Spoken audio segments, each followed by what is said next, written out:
বাবরি মসজিদ হবে, বাবরি মসজিদ হবে, বাবরি মসজিদ হবে। তুমি যত রকম ষড়যন্ত্র করার দরকার তুমি করো। বন্ধু, তোমাকেও রাজনৈতিক ভাবে নয়, তোমাকে ধর্মীয় ভাবে এই মুর্শিদাবাদের মাটিতে তোমাকেও কবর দেওয়া হবে। তোমাকে আমি হুঁশিয়ার করে দিচ্ছি, পশ্চিমবঙ্গের আলেমরা তোমাকে ঘৃণাবোধ করছে। তোমার কাছে কারি রিয়াসতুল্লাহ নেই, তোমার কাছে হযরত মাওলানা বাইজিদ সাহেব নেই, তোমার কাছে না মাওলানা হাবিবুর রহমান ডুমকলের তোমার পিছনে নেই, মাওলানা হাসমত সাহেব খড়গ্রাম প্রবীণ আলেম তোমার পিছনে নেই, এই মুফতি নিয়ামতুল্লাহ সাহেব তোমার পিছনে নেই, যিনি 130 বার হজ করেছেন, উমরা এবং হজ মিলিয়ে। অর্থাৎ আলেম ওলামারা তোমার কাছ থেকে মুখ ফিরিয়ে নেবে, সেই কবর দেবো তোমাকে আমরা। তোমাকে জামানার বাজেয়াপ্ত করে ছেড়ে দেবো রেজিনগর হুমায়ুন কবিরের বিরুদ্ধে যদি দাঁড়াতে আসো। আমার বাঁ সাইডে যিনি বসে আছেন, ইনাকে কাউকে চিনানোর বা কাউকে পরিচিত করিয়ে দেওয়ার মতো পশ্চিমবঙ্গের কোনো আলেমের প্রয়োজন হবে না। এক বাক্যে প্রবীণ আলেম জনাব হজরত মাওলানা আলহাজ কারি রিয়াসতুল্লাহ সাহেব হায়াতি সাহেবকে এক বাক্যে সারা পশ্চিমবঙ্গ তথা ত্রিপুরা, আসাম সকল মানুষ, মুসলিম সম্প্রদায়ের মানুষরা চিনেন। আমরা এখানে দুইজন আছি, আরও অনেক প্রবীণ আলেম আছেন যারা গতকাল রবীন্দ্র সদন বহরমপুরে মিটিং করেছিল মুসলিম সম্প্রদায়কে ধোঁকা দেওয়ার জন্য, মুসলিম সম্প্রদায়ের রাহাবা সাজার চেষ্টা করছে। কিন্তু আমি এই সাংবাদিকদের মাধ্যমে, এই চ্যানেলের মাধ্যমে যারা কাল মিটিং করেছিল তাদেরকে বলতে চাই, আপনারা যে কুপ্রবৃত্তি নিয়ে, কুমনোভাব নিয়ে ইসলাম ধর্মকে, ইসলাম ধর্মাবলম্বী মানুষদের মধ্যে ফাটল ধরাবার চেষ্টা করছেন, আপনারা কালকে যখন বক্তব্য রাখেন বা এর আগে যখন রেখেছেন, বা আপনারা যখন বাবরি মসজিদ সম্পর্কে কথা বলেন, তখন আপনাদেরকে মানুষে বলে যে এরা হচ্ছে শাসক দলের চটি চাটা দালাল। আপনাদেরকে বলে যে নিজেকে এই মুর্শিদাবাদ জেলার সম্পাদক বলে জমিয়ত উলামা হিন্দের দাবি করে এবং রাজনীতি ছত্রছায়াতে যে কথাগুলি তার মুখ থেকে বহিঃপ্রকাশ হচ্ছে, এটা মুসলিম সম্প্রদায়ের জন্য একটি খুবই ক্ষতিকারক শব্দ। কালকে একটি কথা বলেছে যে রাজনৈতিকভাবে হুমায়ুন কবিরকে আমরা কবর দেব। বন্ধু, তোমাকেও রাজনৈতিকভাবে নয়, তোমাকে ধর্মীয়ভাবে এই মুর্শিদাবাদের মাটিতে তোমাকেও কবর দেওয়া হবে। তুমি ধর্ম নিয়ে ছিনিমিনি খেলছো, তুমি একজন সাধারণ সমাজসেবী মানুষের পিছে লেগেছো। তোমাকে আমি হুঁশিয়ার করে দিচ্ছি, পশ্চিমবঙ্গের আলেমরা তোমাকে ঘৃণাবোধ করছে। কালকে কটা তালবিল ইলম নিয়ে যে রবীন্দ্র সদনে ভর্তি করে দিয়েছো, তোমার কাছে কারি রিয়াসতুল্লাহ নেই, তোমার কাছে হযরত মাওলানা বাইজিদ সাহেব নেই, আর তোমাকে তুমি গাদ্দার বলে চ্যানেলের মাধ্যমে বলি দিস, তুমি একটা গাদ্দার নাম্বার 1।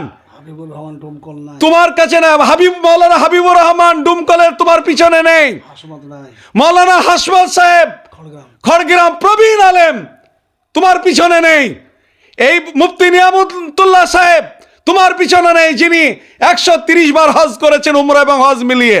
তিনি আমার শ্রদ্ধেয় ভাই হুমায়ুন কবির সাহেবকে দেখা করতে এসেছিলেন আমার বাড়িতে। তিনি বাবরি মসজিদে নামাজ পড়েছেন। একজন মুহাদ্দিস মাওলানা জাকারিয়া সাহেব বর্ধমান, তিনি বাবরি মসজিদে নামাজ পড়েছেন। তুমি যাদেরকে নিয়ে বেড়াচ্ছ, যেসব আলেম ওলামারা, তাদের কতটা দৌড় আছে আমাদের জানা আছে। কোনো সমাজকে, পরিবেশকে বজায় রাখতে গেলে, সুষ্ঠু পরিবেশ করতে গেলে তার নিজেদের মধ্যে একটা আপোষের দরকার হয়, নিজেদের মধ্যে কথোপকথনের প্রয়োজন হয়। তুমি কালকে রবীন্দ্র সদনে মিটিং ডেকে বলে দিলে যে রাজনৈতিকভাবে কবর দেবো, তোমাকে ধর্মীয়ভাবে কবর দেবো আমরা।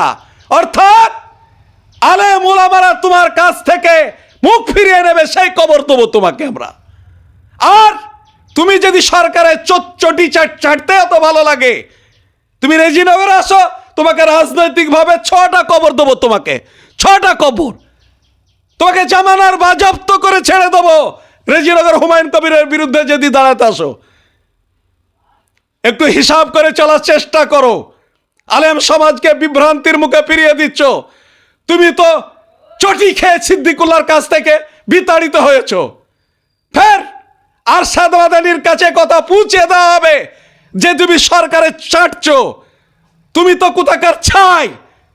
হজরত মৌলানা বদরুদ্দিন আজমল সাহেব, হজরত মৌলানা সিদ্দিকুল্লাহ চৌধুরী সাহেব ভারতের বিশিষ্ট বুদ্ধিজীবীদের মধ্যে এই দুইজনকে তিনি জমিয়ত থেকে বলেছিলেন যে তোমরা রাজনীতি করলে জমিয়ত করা যাবে না। আর তুমি কোথাকার ছাই, সরকারের চটি চাটা তুমি একটা 1 নম্বর 1। তুমি এখানে সরকারের চটি চাটতে ব্যস্ত আছো। হুমায়ুন কবিরকে তুমি রাজনৈতিকভাবে কবর দেবে, আর হুমায়ুন কবিরের যে লোকজন আছে তোমাকে ফুলের তোড়া দিয়ে সম্বোধন করবে না। তোমাকে 6টা কবর তোমার জন্য কুড়ে রেখে দেওয়া হবে। রাজনৈতিকভাবে তোমাকে 6টা কবর দেবো। চলে আসো তুমি রেজিনগরের মাটিতে, দেখি তুমি কত বড় মৌলানা হয়েছো। তুমি দেখি চলে আসো। তোমার কাছে কোনো আলেম নাই, আমি বলেছি এর আগে। আর কারি রিয়াসতুল্লাহ সাহেবের সম্বন্ধে তুমি কথা বলছো, কারি রিয়াসতুল্লাহর পায়ের নখের উপযুক্ত তুমি নাও। অসভ্য একটা।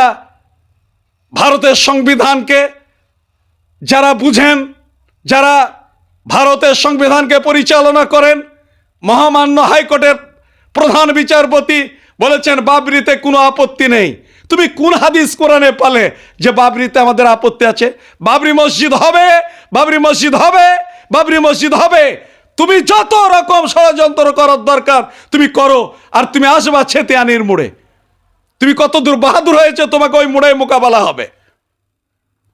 আমি একটা কথা সারা মুসলিম সম্প্রদায়ের আব্বাজান ভাইজানদেরকে বলবো, এই সমস্ত সরকারের চটি চাটা মৌলানাদের কথা, যারা সরকারের চটি চাটে, সেই সমস্ত মৌলানাদের কথায় আপনারা কেউ ভূক্ষেপ করবেন না, আপনারা কেউ কর্ণপাত করবেন না।